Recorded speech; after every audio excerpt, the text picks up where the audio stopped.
We're about to go through one of the worst recessions in U.S. history. I have a chart that will show you exactly why and how this is going to happen. If you are under the age of 50, this chart has predicted every recession since you have been alive. Now, I'll show you that in just a second. The problem right now is there's a lot of people that think this recession is not going to happen, and they will not understand it's happening until it's too late and the music has stopped.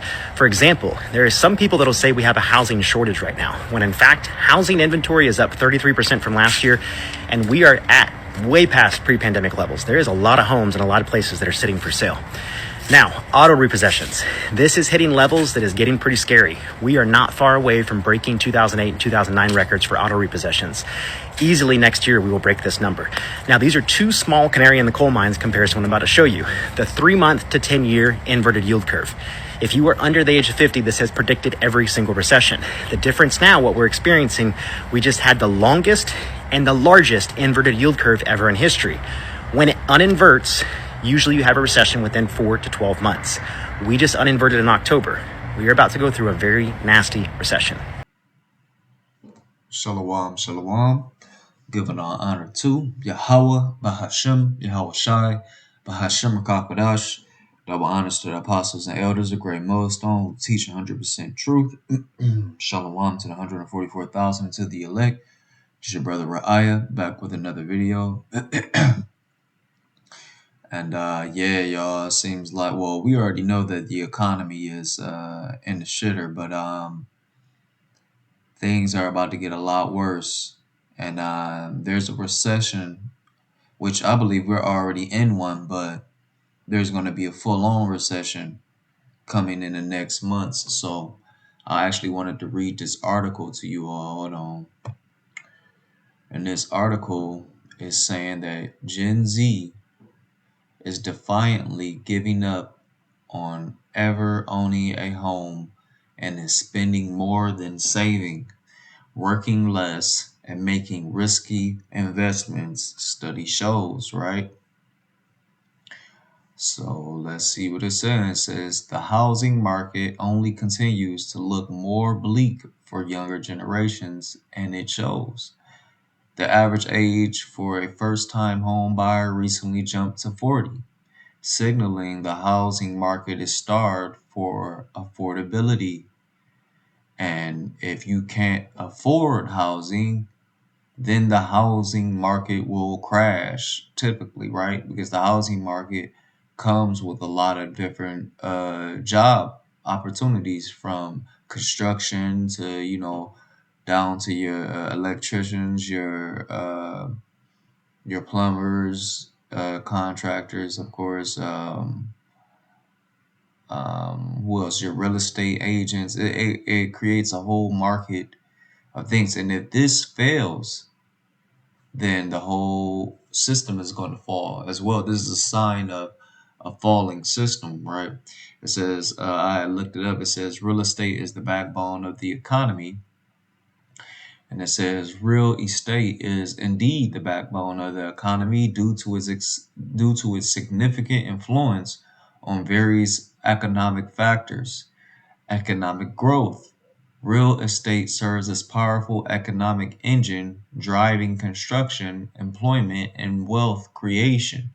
So if there's nobody in Gen Z, or there's very few of people in Gen Z buying homes, that means that these markets are going to be affected. The construction market is going to be affected, the employment, and the wealth that's going to be created down the line, which is not too much longer down the line for Babylon the Great, aka America, because we can clearly see this place is about to go on out. It's taking this year is its 250th year of being a nation.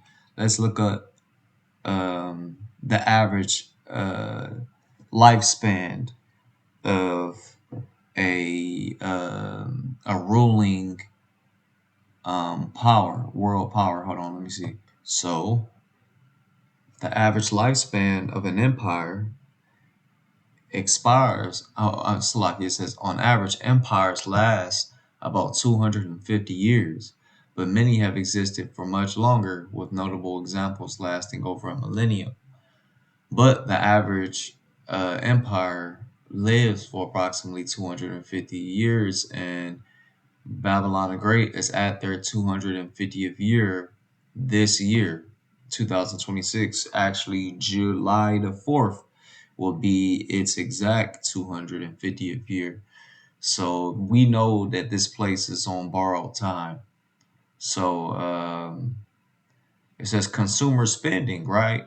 Rising property values increase household wealth, which boosts consumer spending through the housing wealth effect.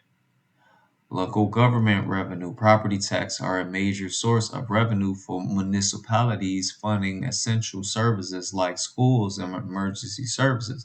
So if it ain't no, Gen Z's generation, if they're not buying homes or even thinking about it, then these things are about to go out. So we already see that when one thing falls, it causes a domino effect for everything else to fall here in Babylon the Great.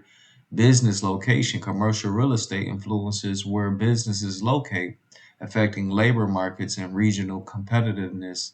Financial intermediation, mortgages and real estate loans play a crucial role in lending markets, supporting economic activity. Overall, real estate plays a vital role in shaping the economy, influencing wealth, consumption, and investment, right? So let's go back to this. It says, the article says the housing market only continues to look more bleak for younger generations. And it shows. Let's move it on. And younger generations are so disappointed and frustrated by the state of the housing market. They're spending more of their earnings than they are saving. They're working less and they're making risky investments, according to a recently published paper by Northwestern University and University of Chicago researchers. In other words, younger generations are giving up, right?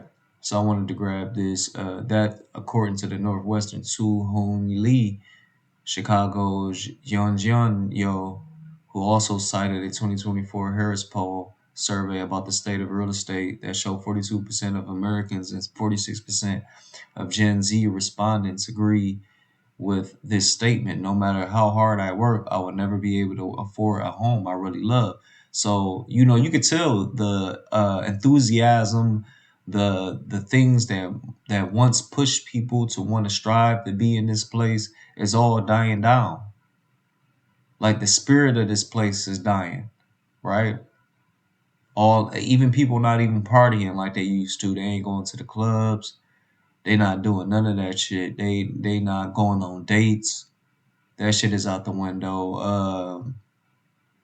What else? There's a lot of things. People are buying cheaper products and they really buying less products. So let's get the scripture, Isaiah 24. And let's get verse 7. The grapevine waste away. And this is in the NLT, I believe. The grapevines waste away, and there is no new wine. All the merrymakers sigh and mourn. The cheerful sound of tamarines is stilled, because it ain't that same feeling of everything is happy go lucky here in Babylon the Great. It says the happy cries of celebration are heard no more. Like people not even feeling the same when it comes to the so-called holidays that they have. The melodious chords of the harp are silent. Gone are the joys of wine and song. People are depressed more than ever now, right? It's a recession about to pop off or is already in play, right? Alcoholic drink turns bitter in the mouth. The city writhes in chaos, right? So things are about to get even worse here in Babylon the Great. And, you know, Lord willing, we get up out of here this year, 2026, right? Lord willing, this the year of our salvation. But with that, I'm gonna give all honor, glory, and praise unto Yahweh, Bahashem, Yahweh Shai, Bahashem Rakakwadash. Shalom, y'all. On to the next one.